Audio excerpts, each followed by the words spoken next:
Pois é, a gente vai inclusive falar mais sobre isso, Vitélio, porque em seguida Donald Trump também fez o discurso que durou cerca de 1 hora, ele se alongou bem. No retorno à Assembleia Geral, o republicano exaltou o trabalho que tem feito desde que assumiu o poder. Trump também disse que acabou com 7 guerras em 7 meses, incluindo o confronto entre Israel e Irã, sem a ajuda da ONU. O republicano questionou o propósito da organização e sugeriu que outras nações sigam a abordagem dos Estados Unidos.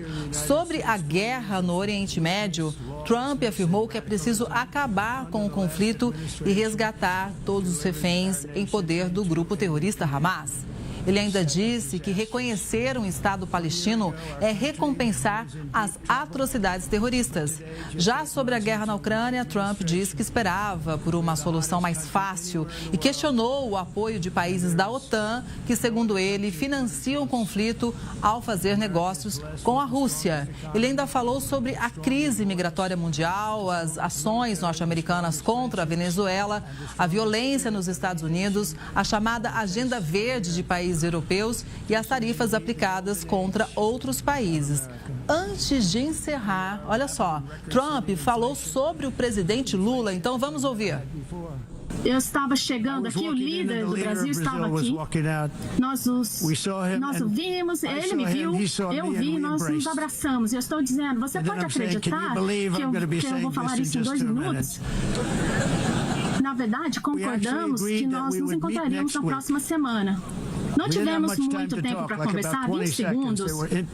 Em retrospecto, eu estou feliz que eu esperei, porque não está indo tão bem, mas nós conversamos, tivemos uma ótima conversa e concordamos em nos encontrar na próxima semana. Ele parece um homem muito bom, na verdade. Eu gosto dele.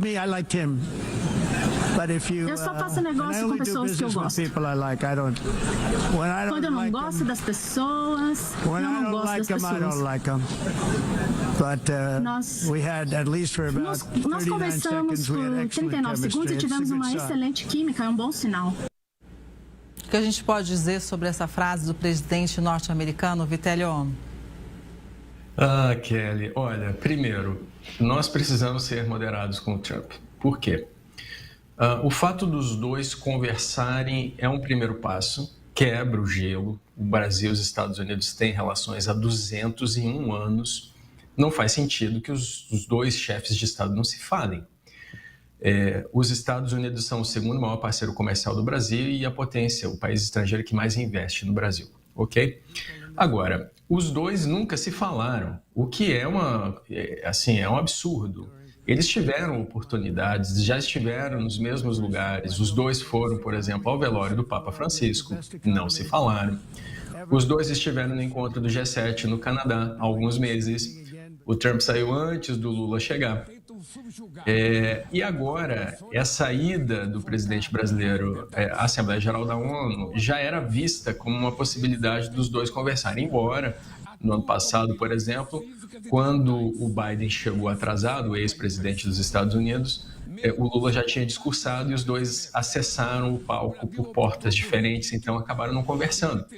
Mas o Biden e o Lula tinham uma relação muito melhor do que o Trump e o Lula têm.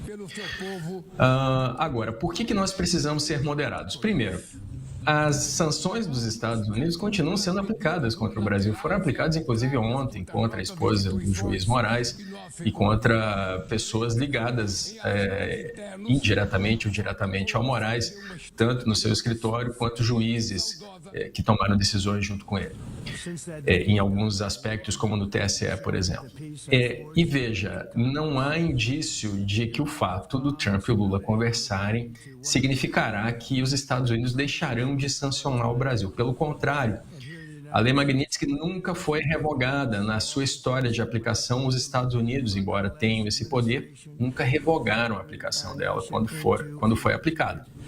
Além disso, o fato dos Estados Unidos continuarem a sancionar o Brasil, e há informações de que o Departamento de Estado tem uma agenda progressiva de sanções contra o Brasil, talvez essa agenda seja suspensa depois dessa declaração do Trump.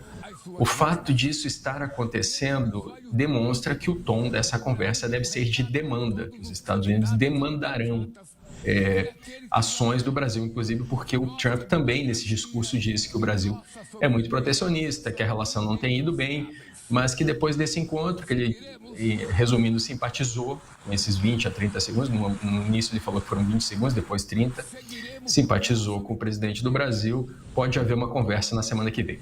Eu só vou concluir dizendo que houve 2 momentos neste ano em que o Trump recebeu presidentes de outros países na Casa Branca e os encontros não foram bons. O primeiro deles foi com o Zelensky, em 28 de fevereiro, foi um encontro histórico pela hostilidade, e depois, em 21 de maio, o presidente dos Estados Unidos recebeu o presidente da África do Sul, o Cyril Ramaphosa, e mostrou fotos do que o Trump chamava de genocídio branco na África do Sul.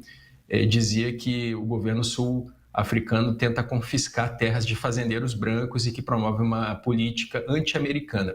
Depois se revelou que as fotos que o Trump mostrou não eram da África do Sul, mas sim da República Democrática do Congo, fotos tiradas pela Reuters mostrando batalhas mortais com rebeldes do grupo M23. Então, é claro que a gente não quer que o encontro entre o presidente do Brasil, do nosso país, e do presidente dos Estados Unidos seja um encontro que siga o caminho que seguiu o do Zelensky nesse ano ou do Ramaphosa.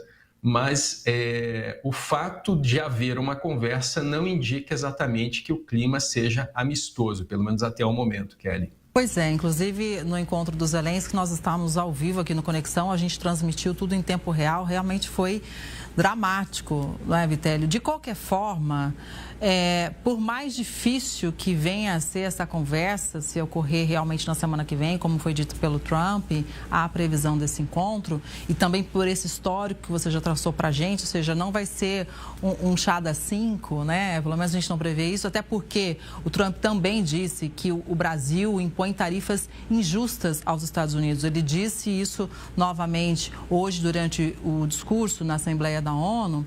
Ainda assim, pelo menos quebra aquela barreira de que não se falam, não se conversam, só se falam pela mídia.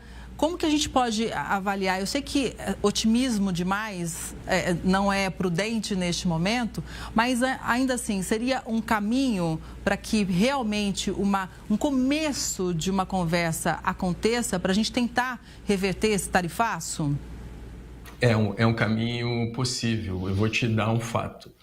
Havia uma reunião marcada entre o ministro Haddad e o secretário do Comércio dos Estados Unidos, o Scott Bessent, uma reunião virtual que foi cancelada há alguns meses. E, na época, o Bessent disse que tudo estava sendo resolvido na Casa Branca, que estava sendo centralizado pelo Trump, que não adiantaria os dois conversarem. Então, o fato do próprio secretário de Comércio, que é tido como uma das figuras mais poderosas desse governo, ter afirmado isso, e o fato de, neste momento, haver um contato direto da Casa Branca com o Palácio do Planalto, com os dois chefes de Estado, isso sim pode sinalizar uma negociação tarifária, uma negociação comercial. O Brasil tem as tarifas mais elevadas do mundo, são 50% de tarifas, e pode haver uma negociação entre os dois países. Agora, tem um porém. Vamos olhar para a Índia, por exemplo. A Índia teve uma negociação com os Estados Unidos desde o início, uma negociação bastante aberta. Os Estados Unidos têm interesse na Índia, na região, no Narendra Modi. Vem a Índia como contrapeso ao crescimento chinês na região do Indo-Pacífico, mas mesmo assim a Índia acabou com tarifas de 50% igualzinho ao Brasil, mas por outras razões. Foram tarifas adicionais por comprar petróleo e derivados russos e armamento russo. E o Brasil também compra óleo diesel russo.